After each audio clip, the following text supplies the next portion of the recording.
સુરત શહેરમાં મુશળધાર વરસાદ વચ્ચે શહેરીજનોની સુરક્ષા અને વ્યવસ્થા જાળવવા માટે સુરત શહેર પોલીસ સંપૂર્ણ સતર્ક બની છે।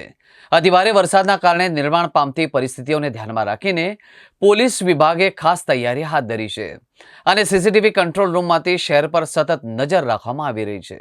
શહેરના સીસીટીવી કંટ્રોલ રૂમમાં એક વિશેષ ટીમ કાર્યરત કરવામાં આવી છે, જે 24 અવર્સ શહેરના વિવિધ વિસ્તારોમાં થયેલા પરિસ્થિતિઓ પર સતત નજર રાખી રહી છે।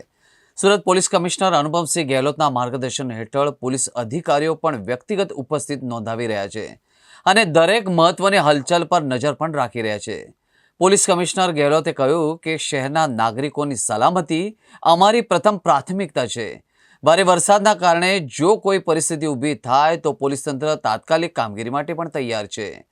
વરસાદી પરિસ્થિતિમાં રસ્તા પર પાણી ભરાય, ટ્રાફિકની સમસ્યા અને અન્ય દુર્ઘટનાઓ ટાળવા માટે પોલીસ ટ્રાફિક નિયંત્રણ કડક બનાવવામાં આવ્યું છે। અગત્યના વિસ્તારોમાં પોલીસ પેટ્રોલિંગ વધારવામાં આવ્યું છે અને જરૂરી સાધનો સાથે તાત્કાલિક રાહત માટે ટીમો પણ તૈનાત રાખવામાં આવી છે। છેલ્લા 2 દિવસથી સુરત શહેરમાં ખૂબ જોરોથી બારિશ થઈ, જેના લીધે જો નીચાણવાળા વિસ્તારમાં પાણી ભરાવાની સમસ્યા આવી છે। ખાડી વિસ્તાર છે લિંબાયત એરિયાના, ત્યાં પાણી અમુક સોસાયટીઓમાં ભરાવી જોઈએ। સલાબતપુરા વિસ્તાર, વરાછા, સારોલી, સરથાણા, આ બધા વિસ્તારો, મૈદરપુરા, ઘણી બધી વિસ્તારોમાં જો નીચાણવાળા વિસ્તાર હતા ત્યાં ખૂબ જ પાણી ભરાવાના લીધે લોકોના જો મુશ્કેલીઓ પડતી હતી। ટ્રાફિક નિયમનથી લઈને લોકો ઘરમાં ફસાઈ ગયા હતા। 4 ફીટ જેટલા તક પાણી ભરાયા હતા। તો તમામ સમગ્ર જો શહેરમાં પોલીસના અધિકારીઓ અને જવાનોને સૂચના આપવામાં આવી હતી કે તમામ લોકો રોડ ઉપર રહેશે અને એવા વિસ્તારમાં લોકોને મદદ કરતા રહેશે। અને મને ખૂબ ગર્વ છે કે અમારા પોલીસના જવાનો અને અધિકારીઓ ખડે પગે રહીને જો લોકોને બચાવના કામગીરીમાં ટ્રેક્ટર મારફતે લઈ આવ્યા, બહાર કાઢી બીજી ગાડીઓ મારફતે એના આપણે ખભામાં બેસાડી લઈ આવ્યા અને આ પ્રકાર લોકોને બહાર કાઢ્યા અને ટ્રાફિક ના જાય ત્યાં એના માટે જો અમારા ટ્રાફિક કંટ્રોલ રૂમમાંથી જો સીસીટીવી કંટ્રોલ રૂમ છે, ટ્રાફિક માટે અલાયદા બનાવવામાં આવેલા છે।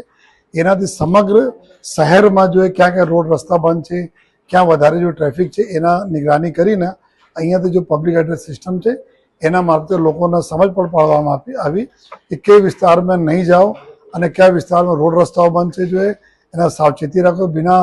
બિનજરૂરી કામથી કોઈ ઘરોમાંથી બહાર નહીં નીકળો।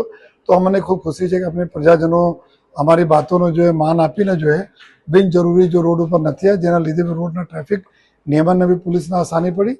અને અત્યારે અમે જોઈએ તો અમુક વિસ્તારોમાં હજુ પણ ખૂબ પાણી છે, ત્યાં વિસ્તારમાં આપણા કામગીરી ચાલુ છે। એના સિવાય બીજા વિસ્તારોની સ્થિતિ અત્યારે બરાબર છે।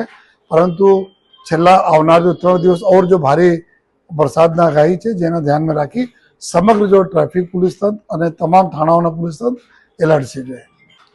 મારી લોકો નમ્ર અપીલ પણ છે કે જે વિસ્તારમાં પાણી ભરાયેલા હોય, કોઈ તકલીફો હોય તો અને પોલીસ ત્યાં આગળ નહીં પહોંચી શકી હોય તો આપ જો આપણા આજુબાજુના પોલીસ સ્ટેશનોના આપ કોલ કરી શકો છો। 100 નંબર ઉપર કોલ કરી શકો, અમારા ટ્રાફિક કંટ્રોલ ઉપર કોલ કરી શકો છો।